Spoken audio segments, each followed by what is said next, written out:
That's my quick comment. नमस्कार, मैं हूँ Rakhi Jain. Let's my quick comment में आपका स्वागत है। आज बात अन्ना हजारे की। एक बार फिर अन्ना हजारे ने अनशन की घोषणा कर दी है। एक बार फिर वही शब्द, भ्रष्टाचार, लोकायुक्त, सरकार की अनदेखी। और एक बार फिर देश के सामने वही सवाल खड़ा है, क्या इस बार कुछ बदलेगा या ये भी पिछले अनशनों की तरह इतिहास में दर्ज होकर रह जाएगा। अन्ना हजारे का नाम कभी भारत में उम्मीद का दूसरा नाम था। 2011 में जब उन्होंने अनशन शुरू किया था, तब वो सिर्फ एक सामाजिक कार्यकर्ता नहीं थे, वो जनता की नाराजगी की आवाज थे। लाखों लोग सड़कों पर थे, युवाओं को लग रहा था कि अब सिस्टम झुकेगा। उस समय अन्ना हजारे एक व्यक्ति नहीं, एक प्रतीक थे। लेकिन राजनीति प्रतीकों को बहुत अच्छे से इस्तेमाल करना जानती है। अन्ना ने हमेशा कहा वो राजनीति में नहीं आएंगे। ये बात सही थी, लेकिन सवाल ये है, क्या राजनीति उनसे दूर रही? नहीं।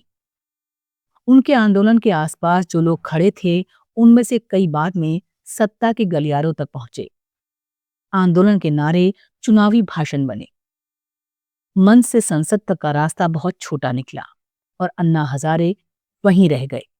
अनशन, चिट्ठियां और अपीलें। यहीं से पहला बड़ा धोखा शुरू होता है।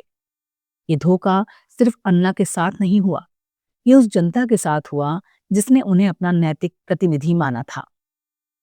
जन लोकपाल का वादा किया गया, कहा गया कि भ्रष्टाचार पर निर्णायक चोट होगी, लेकिन जो कानून बना वो ना तो उतना मजबूत था, ना उतना असरदार।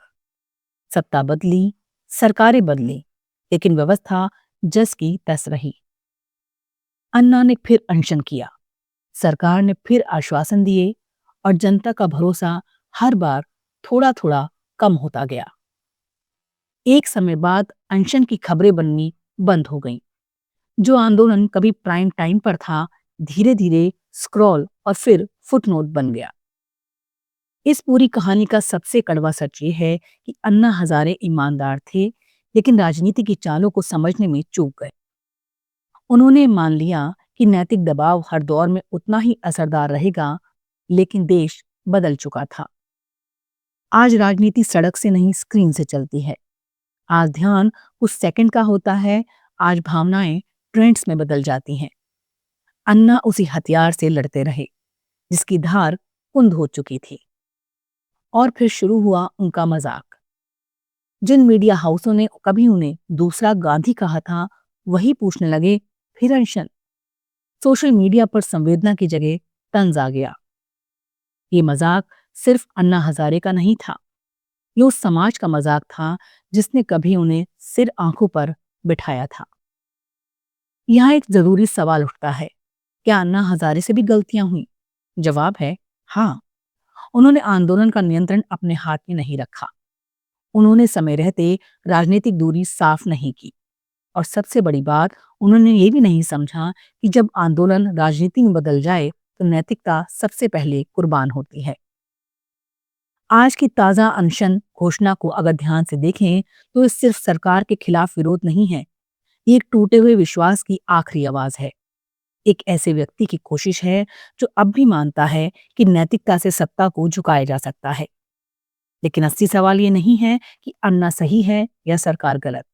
असली सवाल ये है, क्या हम अब भी ऐसे आंदोलनों के लिए तैयार हैं? क्या हम सिस्टम बदलने की जिम्मेदारी फिर किसी एक चेहरे पर डाल देंगे? और जब नतीजा नहीं निकलेगा तो क्या हम फिर उसी चेहरे से दूरी बना लेंगे? अन्ना हजारे की कहानी हमें ये सिखाती है कि आंदोलन व्यक्ति से नहीं चलते, व्यवस्था से।